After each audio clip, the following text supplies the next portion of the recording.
കേന്ദ്ര അവഗണനയ്ക്കെതിരെയുള്ള സർക്കാരിന്റെ ദില്ലി പ്രക്ഷോഭത്തിന്റെ ആവേശത്തിൽ നിയമസഭാ സമ്മേളനം ഇന്ന് വീണ്ടും ചേരും. ധനമന്ത്രി കെ എൻ ബാലഗോപാൽ നിയമസഭയിൽ അവതരിപ്പിച്ച ബജറ്റിന്മേലുള്ള ചർച്ചകൾക്ക് ഇന്ന് തുടക്കമാകും. 3 ദിവസം നീണ്ടുനിൽക്കുന്ന ചർച്ചകൾക്കു ശേഷം വ്യാഴാഴ്ചയാണ് ധനമന്ത്രി മറുപടി നൽകുക. ദില്ലി പ്രക്ഷോഭത്തിൽ നിന്ന് വിട്ടുനിന്ന പ്രതിപക്ഷത്തിനെതിരെ രൂക്ഷ വിമർശനം സഭയിൽ ഉണ്ടാകുമെന്നാണ് സൂചന. കൂടുതൽ വിശദാംശങ്ങളുമായി നിർഭനുണ്ട് നിയമസഭയുടെ മുന്നിൽ നിന്നും. Nirbhan, good morning. Good morning കീർത്തി. നിർഭൻ, കേന്ദ്ര അവഗണനയ്ക്കെതിരെ ദില്ലിയിൽ നടത്തിയ പ്രതിഷേധം, അതിന് ദേശീയ തലത്തിൽ തന്നെ ലഭിച്ച പിന്തുണ കേരളത്തിലെ കോൺഗ്രസിന്, പ്രതിപക്ഷത്തിന് വലിയൊരു തിരിച്ചടിയായി തന്നെ മാറി നിൽക്കുന്ന ഒരു സാഹചര്യമാണുള്ളത്. ഇന്ന് സഭ വീണ്ടും ചേരുമ്പോൾ എന്തൊക്കെ കാര്യങ്ങളാണ് ഇന്ന് സഭയിലുള്ളത്? ഒപ്പം തന്നെ എന്തൊക്കെ വിമർശനങ്ങളാണ് പ്രതിപക്ഷത്തിന് എതിരെ ഉയരാൻ? കീർത്തി, ഒരു ഇടവേളയ്ക്ക് ശേഷമാണ് നിയമസഭാ സമ്മേളനം വീണ്ടും ചേരുന്നത്. നേരത്തെ സൂചിപ്പിച്ചതുപോലെ ദില്ലി പ്രക്ഷോഭം, കേരളത്തിൻ്റെ ഓടുള്ള കേന്ദ്രത്തിൻ്റെ വലിയ തരത്തിലുള്ള അവഗണന, 57,000 കോടി രൂപയാണ് കേരളത്തിന് ലഭിക്കേണ്ട അർഹതപ്പെട്ട വിഹിതം ലഭിക്കാനുള്ളത്. ഇത്തരത്തിലുള്ള വലിയ രാഷ്ട്രീയ വിഷയങ്ങൾ ഉയർത്തിയാണ് ദില്ലിയിലേക്ക് സർക്കാർ ഈ മുഖ്യമന്ത്രിയുടെ നേതൃത്വത്തിൽ മന്ത്രിമാരും ഒപ്പം തന്നെ ജനപ്രതിനിധികളും സമരം നടത്തിയത്. നേരത്തെ കീർത്തി സൂചിപ്പിച്ചതുപോലെ വലിയ ആവേശം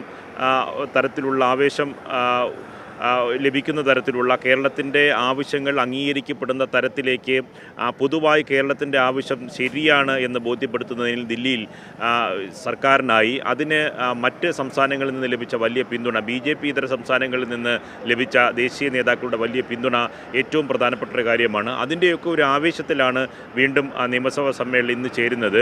ആ നിയമസഭാ സമ്മേളനം ചേരുമ്പോൾ സ്വാഭാവികമായി ഇത്തരം കാര്യങ്ങൾ, പ്രത്യേകിച്ച് ബഡ്ജറ്റിന്മേലുള്ള ചർച്ചയ്ക്കാണ് 3 ദിവസം, ഇന്നും നാളെയും മറ്റന്നാളും.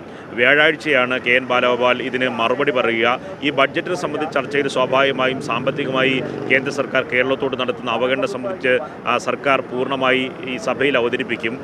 ഈ സമരത്തിൽ നിന്ന് വിട്ടുനിന്ന പ്രതിപക്ഷം സ്വാഭാവികമായും പ്രതിക്കൂട്ടിലാണ്. അത് സംബന്ധിച്ച് വലിയ വിമർശനവും പ്രതിപക്ഷം നേരിടേണ്ടി വരുന്നുണ്ട്.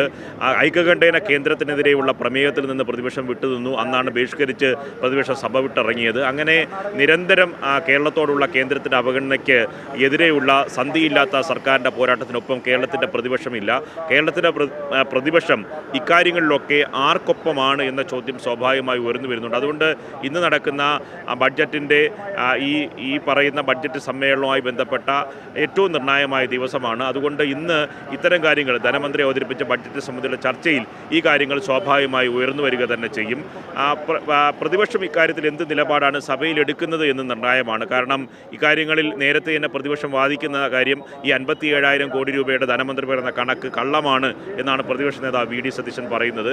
തങ്ങളെ മുഖ്യമന്ത്രി ചർച്ചയ്ക്ക് വിളിച്ചിരുന്നു, പക്ഷേ സമരം പ്രഖ്യാപിച്ച ശേഷം തങ്ങളെ ചർച്ചയ്ക്ക് വിളിച്ചിട്ട് എന്ത് പ്രയോജനം? അതുകൊണ്ടാണ് തങ്ങൾ അത്തരമൊരു സമരത്തിന് യോജിച്ച പ്രക്ഷോഭത്തിന് പങ്കെടുക്കാതിരുന്നെന്ന ന്യായവും പ്രതിപക്ഷം പറയുന്നുണ്ട്. പക്ഷേ ഇക്കാരണങ്ങളെല്ലാം വസ്തുതാപരമാണോ എന്ന കാര്യം സ്വാഭാവികമായും സഭയിൽ ചർച്ച വരും എന്ന് തന്നെ പ്രതീക്ഷിക്കാം.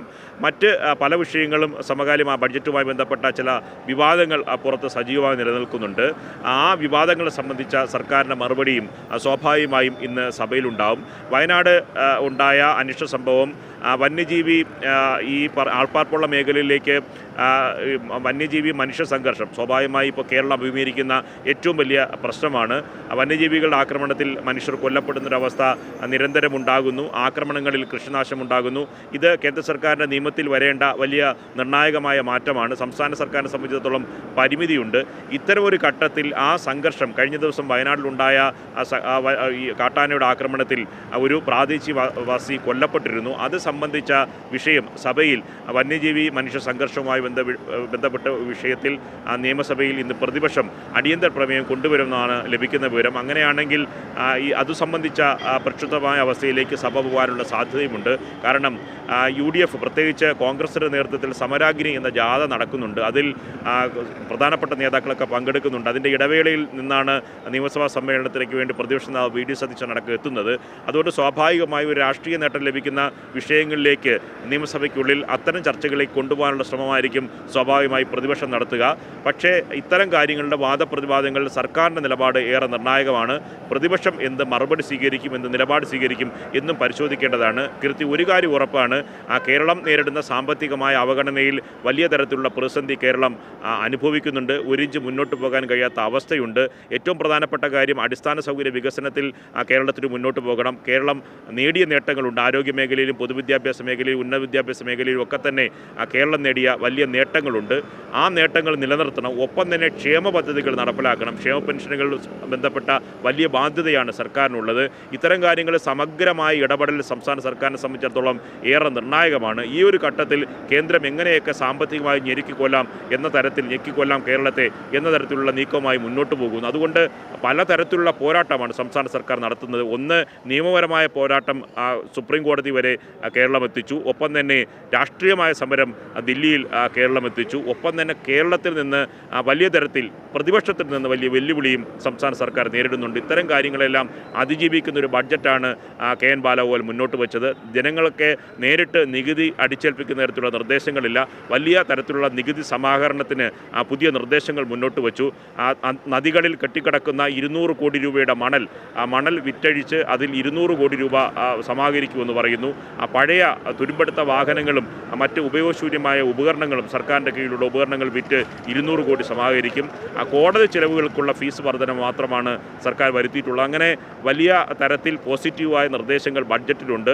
അത് സംബന്ധിച്ച് സർക്കാരിൻ്റെ വിശദീകരണം നൽകും. പിന്നെ വരുന്ന വിമർശനങ്ങളെ സംബന്ധിച്ച് ഏതെങ്കിലും തരത്തിലുള്ള കൂട്ടിച്ചേർക്കലുകളോ ഏതെങ്കിലും തരത്തിൽ വ്യക്തത വരുത്തേണ്ടതോ ഉള്ള കാര്യങ്ങളുണ്ട് എങ്കിൽ ഇന്നത്തെ ചർച്ചയുടെ അടിസ്ഥാനത്തിലാണ് 3 ദിവസം നിൽക്കുന്ന ചർച്ചയുടെ അടിസ്ഥാനത്തിലാണ് ധനമന്ത്രി വ്യാഴാഴ്ച മറുപടി പറയുക.